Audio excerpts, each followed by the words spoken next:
Kami dari Prodi Manajemen, mahasiswa UIN Sunan Ampel Surabaya, ingin mempresentasikan tentang analisis keuangan yang diampu oleh Bu Desi Kantriana dengan judul Analisis Perubahan Laba Kotor atau Gross Profit. Perkenalkan, nama saya Siti Nurwahiningsi dengan NIM G03217035. Dan teman saya Laili Mayada dengan NIM G731753, dan saya Afifah Indah Fitri NIM G73217039.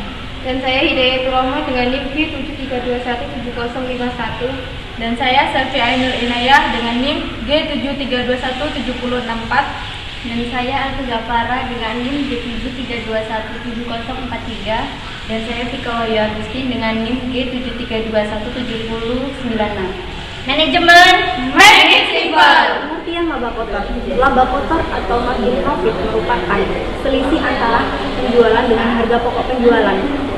Disebut bruto karena jumlah ini masih harus dikurangi dengan beban-beban usaha yang mengindikasi seberapa jauh perusahaan mampu menutupi biaya produksinya. Berdasarkan perhitungan laba kotor, terdapat beberapa unsur yang mempengaruhi laba kotor, yaitu yang pertama yaitu harga pokok produksi, yang kedua yaitu harga pokok penjualan, yaitu penjualan bersih, dan yang keempat yaitu perhitungan laba kotor. Yang pertama adalah harga pokok produksi. Harga pokok produksi merupakan penjumlahan seluruh pengorbanan sumber ekonomi yang digunakan untuk mengubah bahan baku menjadi produk. Hal pertama yang dilakukan dalam penentuan harga produk produksi adalah menjumlahkan biaya-biaya produksi yang terdiri dari biaya bahan baku, biaya tenaga kerja, dan biaya overhead pabrik sehingga diperoleh biaya yang dibebankan pada periode bersangkutan. Yang kedua adalah harga produk penjualan, yang merupakan biaya untuk memproduksi barang yang terjual. Manfaat dari harga produk penjualan yaitu sebagai patokan untuk menentukan harga jual dan untuk mengetahui laba yang diinginkan perusahaan. Yang ketiga adalah penjualan bersih, di mana penjualan bersih adalah hasil yang diperoleh dari jumlah yang dibebankan kepada pembeli karena penjualan barang dan jasa, baik secara kredit maupun tunai, yang dilaporan sebagai penjualan bruto dikurangi dengan retur dan pengurangan harga serta potongan penjualan. Di sini saya akan menjelaskan tentang pengklasifikasian laba kotor. Nah, di sini dibagi menjadi 4. Yang pertama, laba kotor atas penjualan. Yang kedua, laba bersih sebelum potongan pajak. Dan yang ketiga itu laba kotor sebelum potongan pajak. Dan yang keempat, laba bersih sesudah potongan pajak. Yang pertama, laba kotor atas penjualan. Ini merupakan selisih dari penjualan bersih dan harga pokok penjualan. Laba ini dinamakan laba kotor hasil penjual bersih, dikurangi dengan beban operasi untuk periode tertentu. Dan yang kedua, laba bersih operasi perusahaan. Ini merupakan laba kotor yang dikurangi dengan sejumlah biaya penjualan, biaya administrasi, dan umum. Dan yang ketiga, laba kotor sebelum potongan pajak. Ini merupakan pendapatan perusahaan secara keseluruhan dan sesudah potongan pajak perseroan.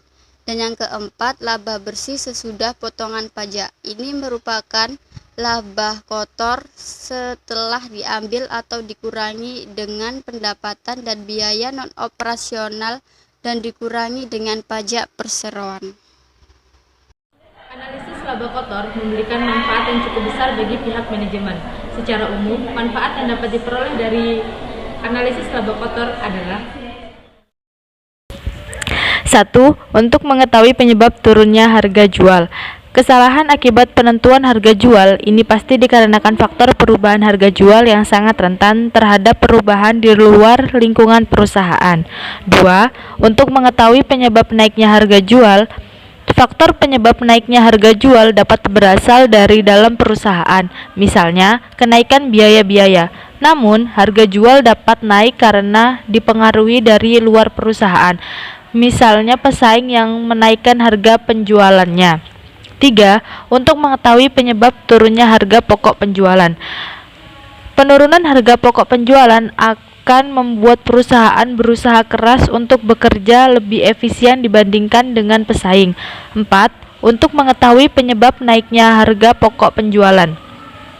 Penyebab utama naiknya harga pokok penjualan sebagian besar adalah karena dari pihak luar perusahaan sehingga mau tidak mau perusahaan harus mampu menyesuaikan diri.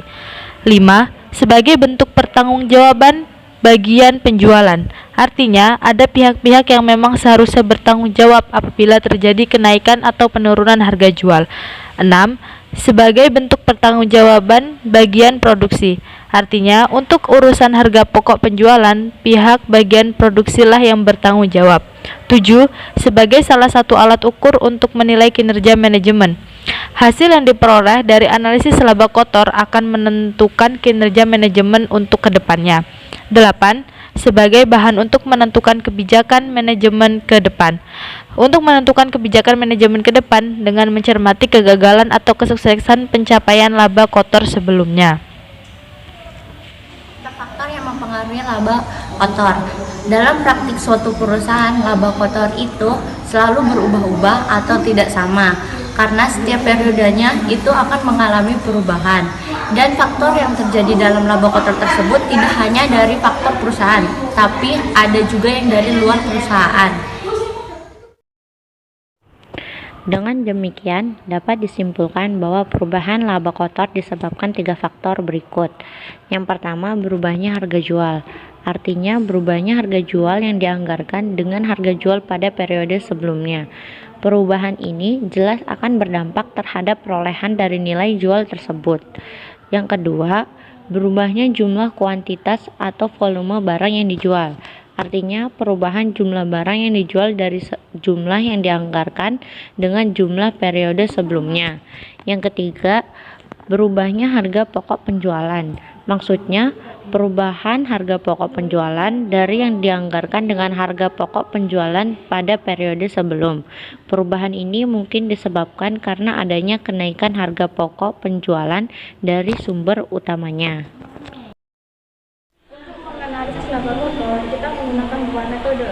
Yang pertama ialah kita menggunakan metode historis atau periode yang lalu. Jadi, kita membutuhkan sebuah data akuntansi perusahaan. Untuk yang kedua, kita menggunakan metode anggaran standar. Berikut yang pertama adalah menggunakan metode analis laba kotor berdasarkan data historis. Untuk menguraikan analisis atas dasar data historis atau periode sebelumnya, maka diperlukan data-data akuntansi yang berkaitan dengan laporan hasil usaha periode sebelumnya, dan kemudian diperbandingkan dengan laporan hasil usaha periode berjalan. Yang kedua, dengan menggunakan analisis laba kotor berdasarkan biaya standar dan anggaran. Untuk menguraikan analisa laba kotor berdasarkan biaya standar dan anggaran laporan hasil usaha dengan metode biaya standar diperbandingkan dengan laporan hasil usaha aktual pada periode tahun berjalan. Memudahkan dalam memahami dan mengartikan pemahaman tentang analisis perubahan laba kotor, maka kami buatkan satu contoh kasus, yaitu pada PT Yumiko Maharani Terbuka yang terjadi dalam 2 periode, yaitu 2006 dan 2007. Untuk menganalisis perubahan laba rugi, diperlukan beberapa tahap analisis. Tujuannya agar dapat dimengerti dan dipahami, kita menggunakan 3 tahapan. Contoh yang diambil adalah menggunakan model berdasarkan data historis, yaitu laporan hasil periode sebelumnya dan dibandingkan dengan laporan hasil perusahaan pada periode saat ini.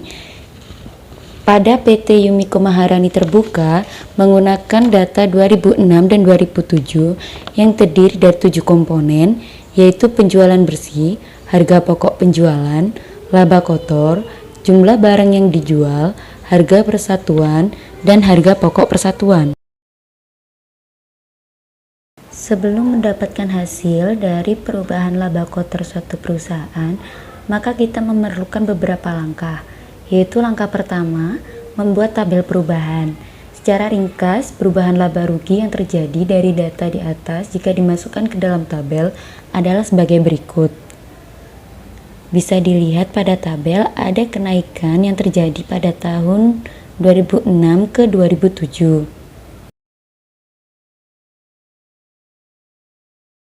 Langkah kedua yaitu menganalisis sebab-sebab perubahan. Analisis pertama adalah perubahan laba kotor yang diakibatkan penjualan, mulai dari jumlah penjualan dan harga jual persatuan. Analisis kedua adalah perubahan laba kotor yang diakibatkan harga pokok penjualan, yaitu harga pokok persatuan penjualan dan juga jumlah dari harga pokok penjualan.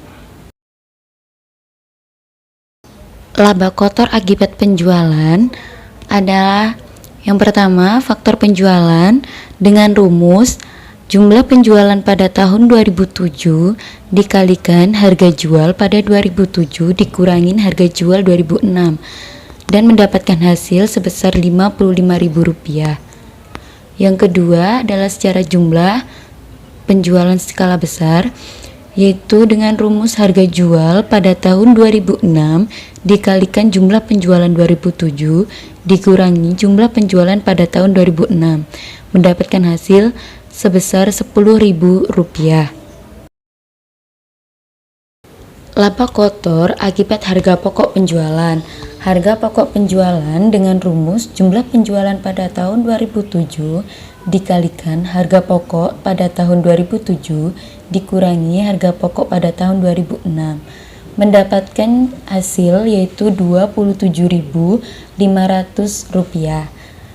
Yang kedua, secara jumlah harga pokok penjualan memiliki rumus harga jual pada tahun 2006 dikalikan jumlah penjualan 2007 dikurangi jumlah penjualan pada tahun 2006 dan mendapatkan jawaban sebesar Rp7.500. Langkah ketiga yaitu membuat laporan perubahan laba rugi. Pada awalnya kita harus membuat dulu laporan perubahan laba kotor yang terjadi pada akhir 2007 dan 2006 yang pada saat awal tadi sudah dijelaskan pada tabel dan sudah dijelaskan di samping. Ini adalah jika kita tulis secara rincinya. Selanjutnya kita membuat laporan perubahan dalam penjualan, harga pokok penjualan, dan juga laba kotor pada tahun 2006-2007 serta kenaikan yang terjadi pada 2006 ke 2007 seperti dijelaskan pada tabel di samping. Itu adalah kenaikan yang terjadi dari 2006 ke 2007. Kenaikan dan penurunan laba kotor disebabkan oleh berbagai faktor, yaitu pada tabel sebelah kanan bisa dilihat, yaitu ada kuantitas, harga jual, harga pokok, kuantitas dan harga jual, serta kuantitas dan harga pokok penjualan. Bisa dilihat laba kotor mendapatkan hasil sebesar itu dari selisih penjualan dikurangin harga pokok penjualan. Ada juga yang minus karena harga pokok penjualan tidak dikurangi penjualan sama sekali, melainkan berada di sebelah kredit, sedangkan penjualan berada di sebelah debit. Dari seluruh data yang sudah kita hitung, kita bisa menyimpulkan sebuah tabel yaitu penjualan pada tahun 2006 terdiri dari Rp100.000, lalu 2007 meningkat menjadi Rp165.000. Kenaikan yang terjadi pada tahun 2006 dan 2007 sebesar Rp65.000. Begitu juga dengan harga pokok penjualan, laba kotor, jumlah barang yang dijual, harga persatuan, dan harga pokok persatuan. Bisa dilihat pada tabel di samping, itu adalah kenaikan yang terjadi pada 6 komponen yang ada pada laporan keuangan PT Maharani terbuka. Demikian presentasi dari kami, kurang lebihnya mohon maaf. Wassalamualaikum warahmatullahi wabarakatuh.